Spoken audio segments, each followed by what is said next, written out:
మాట్లాడండి మాట్లాడండి. ఫోన్లు ఎక్కడికో చోట తీసుకెళ్ళమండి.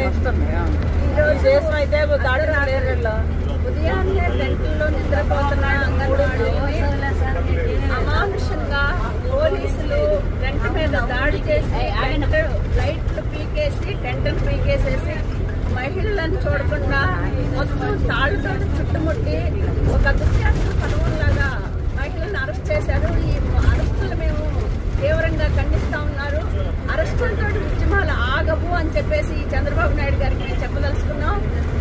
ఈరోజు ఈ అరెస్టులకి ఈ దుశ్శాసన పర్వానికి నిరసనగా రాష్ట్ర వ్యాప్తంగా 3 సంఘాల ఆధ్వర్యంలో అన్ని ప్రాజెక్టు స్థాయిలో నిరసన కార్యక్రమాలు చేయాలి అని చెప్పేసి పిలిపిస్తా ఉన్నాం. సుబ్రహ్మ ఏపీ అంగన్వాడీ వర్కర్స్ నెలకొసిన రాష్ట్ర ప్రధాన కార్యదర్శి సిఐటి అనువాదం. అంగన్వాడీలకు ఇచ్చినటువంటి హామీ నెరవేర్చకపోగా అంగన్వాడీలు సామరస్యంగా మేము మహాధర్నాకు పిలిపిస్తే మహాధర్నా మహిళలు వేలాది మంది అంగన్వాడీ వర్కర్లు హెల్పర్లు వచ్చి మహాధర్నాలో కూర్చొని మేము సామరస్యంగా ఉంటే ఏమాత్రం కూడా కనికరం లేకుండా రాత్రుల్లో వచ్చి లైట్లన్నీ ఆఫ్ చేసి పోలీసు బలగాలతో అంగన్వాడీ వర్కర్లను హెల్పర్లను నిర్దాక్షిణ్యంగా అందరినీ లాక్కెళ్లి జీపుల్లో బస్సుల్లో వేస్తున్నారు. ఏం నేరం చేశామని మేము ఒకటే అడుగుతున్నాం. ఇక రాష్ట్ర ప్రభుత్వాన్ని అంగన్వాడీలకు వేతనాలు పెంచండి అని చెప్పడం తప్ప నేరమా? మీరిచ్చే 11,500 రూపాయలు ఏ ఊరికి సరిపోతుందండి చెప్పండి. ఎన్నిసార్లు మీరు తిరిగాము, ఎన్ని మీకు వినతి పత్రాలు ఇచ్చాము.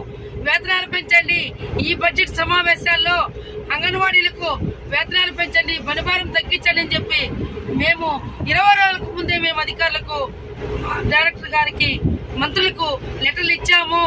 మీరు వేతనాలు పెంచకపోతే రిలే నిరాహార దీక్షలు చేస్తామని చెప్పి మేము ఒకే చోట కూర్చొని టెంట్ల దగ్గర మా యొక్క హక్కుల పైన మేము పోరాటం చేయడం తప్ప మేమేమన్నా కూని చేశామా? ఏమన్నా బస్సులు తగలబెట్టామా?